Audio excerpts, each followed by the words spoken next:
So this is like an introduction to your student life. When we speak about your student life, this comes from the idea that you just came out of high school.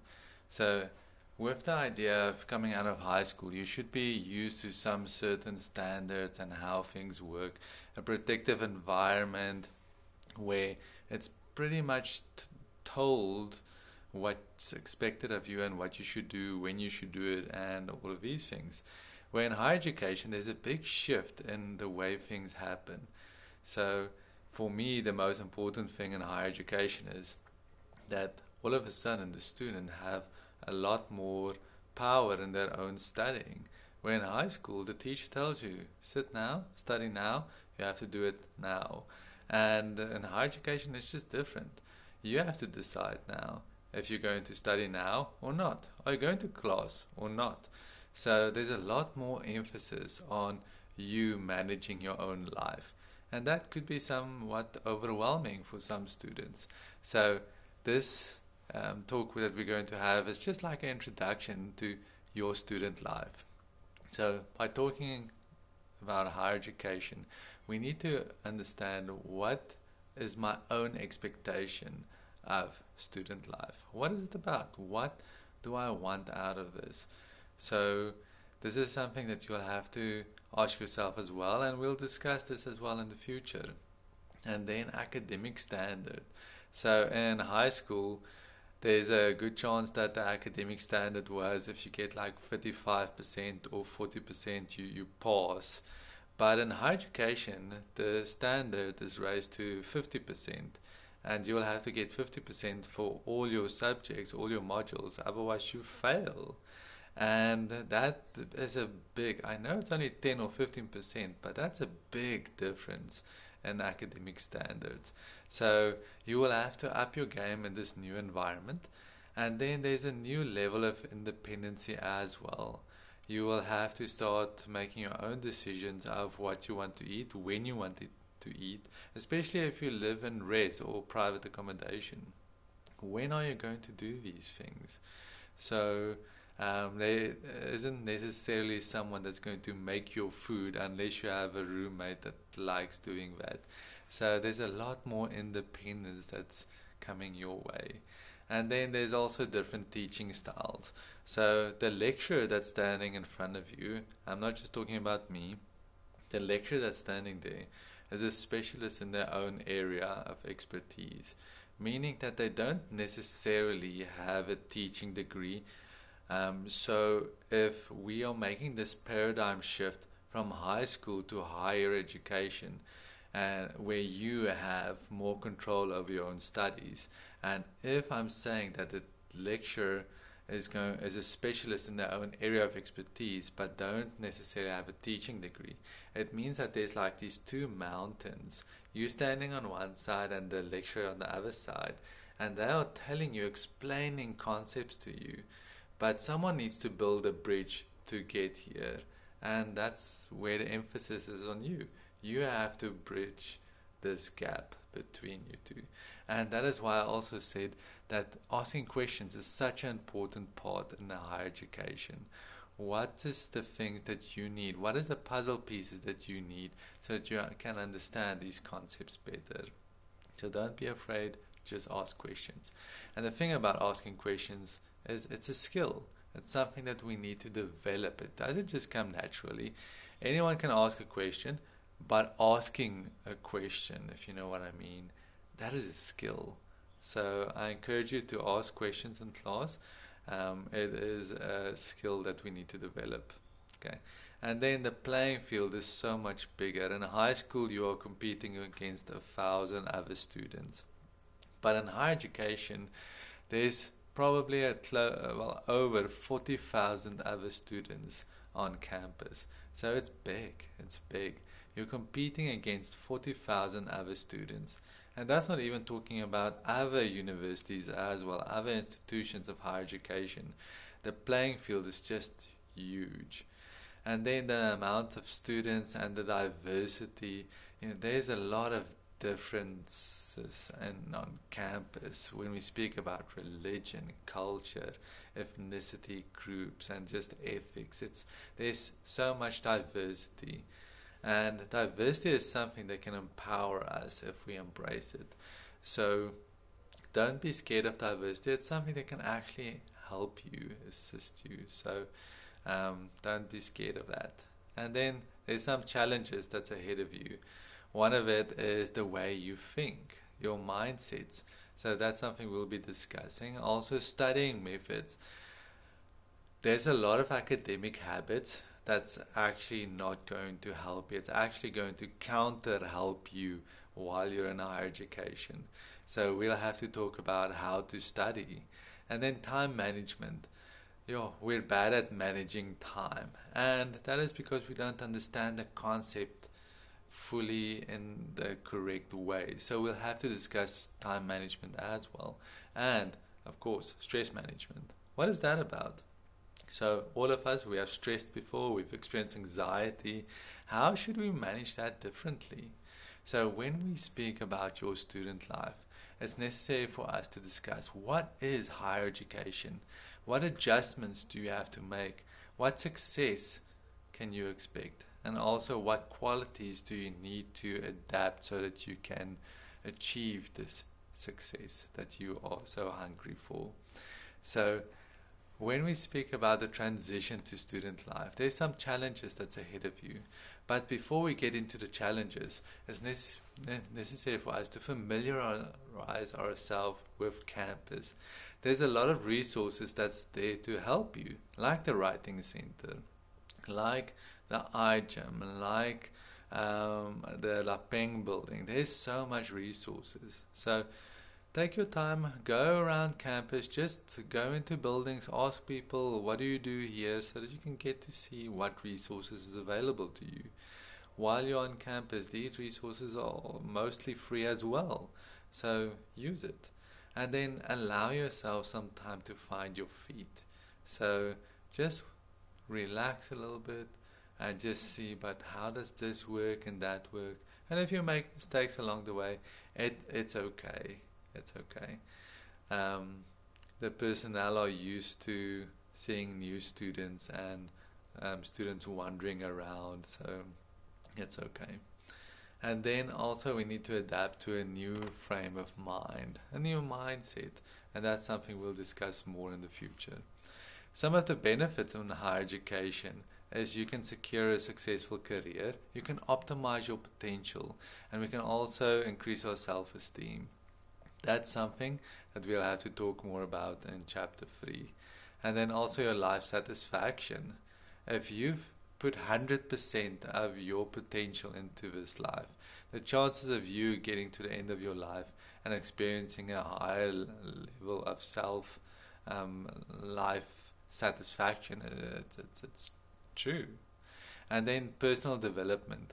And there's a big link between your personal development and actually the salary that you will obtain one day. So the more you increase your personal development, the higher your salary. There's a link.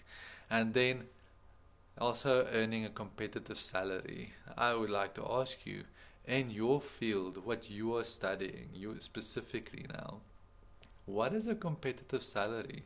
How much do you expect to get? So that is some of the benefits in higher education. And then some of the adjustments that we'll have to make. Now, with adjustments, there's it's almost like it's like these two mountains. If you want to adjust to anything, if you want to learn a new skill, you'll have to build this bridge from one side to another side. So as we are building it, we might fail and this bridge crumbles and tumbles and falls and breaks. And then we have to start over again and build this bridge. And every time we get further, but it might tumble again.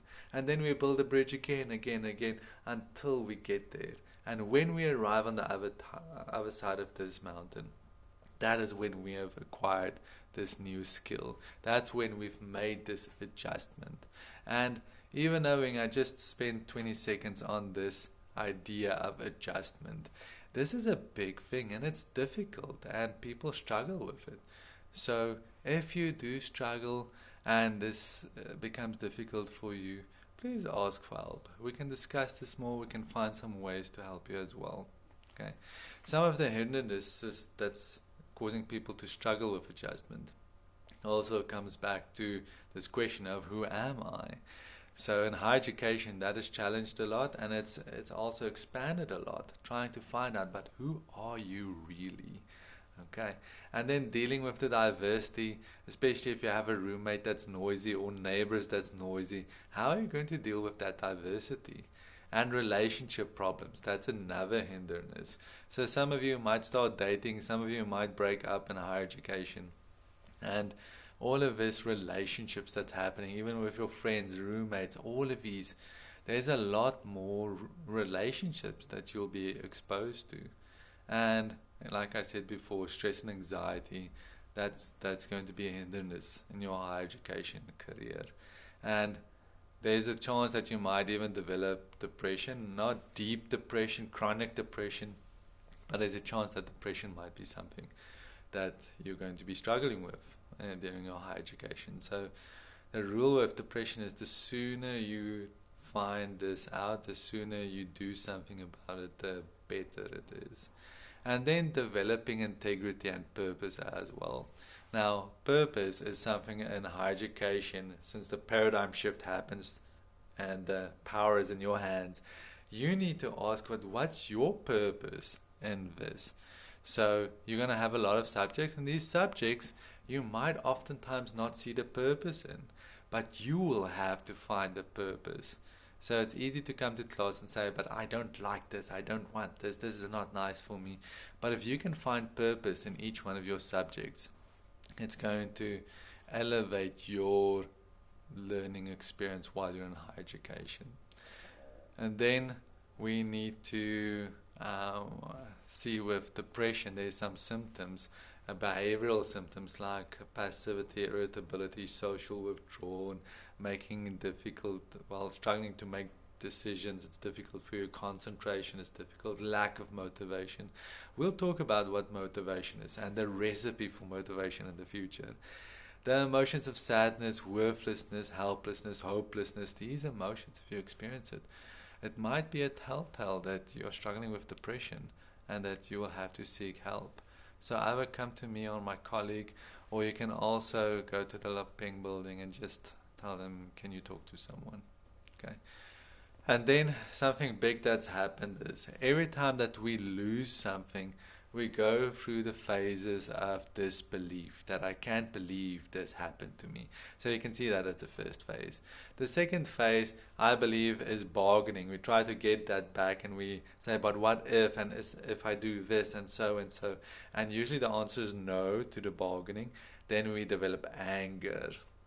And after the anger, we come to a place of depression. And if we go through these phases, we come to a place of acceptance. And then after acceptance, we can reinvest new energy in this new task. So, but if you don't go through these phases, you're not going to have this new renewed energy to put into new tasks. So don't put it off. If you've lost something, go through these phases. Now, the reason why I'm saying this is all of you have went through a loss in your life, but all of you have went through a loss very recently as well, and that is the loss of a 12-year relationship with your school. Yeah, yes, that is it. Your high school. Yes, you've been there for 12 years. Well, in school, high school was about 5 years, but you were there for 12 years, and now it's just done. And you oftentimes wake up, still have nightmares of showing up at class, and high school class, and it's just this disbelief. You can't believe you made it. You're done with high school. And sometimes we're in the bargaining phase where we try to go back, just visit some of our favorite teachers and see how they're doing. And sometimes they are too busy for us to give us some time. And then we kind of get angry. And then after the anger, we start feeling kind of depressed. We don't know where to find our feet and what now. And it's like we are in limbo. We are just floating. But if we go through these phases, if we come to the depression, we go through it. And it's not chronic depression. You don't even need medication in all situations. It's just a bump in the road. If it's serious, go see someone so that you can get professional help and also medication to assist. But going through this, you can get to this place of acceptance where you can renew with renewed energy. Just put it into your higher education experience and get a rich experience out of this. Okay. So, importantly for me, in higher education, there's this shift that I told you that you'll have to make where the control is in your own hand. And I know for me as one, and Ms. Monyo as well, we will give you a lot of opportunities to volunteer as examples in the class. And every time we do that, we're actually asking, who wants to take this step to higher education, where you take control of your studying?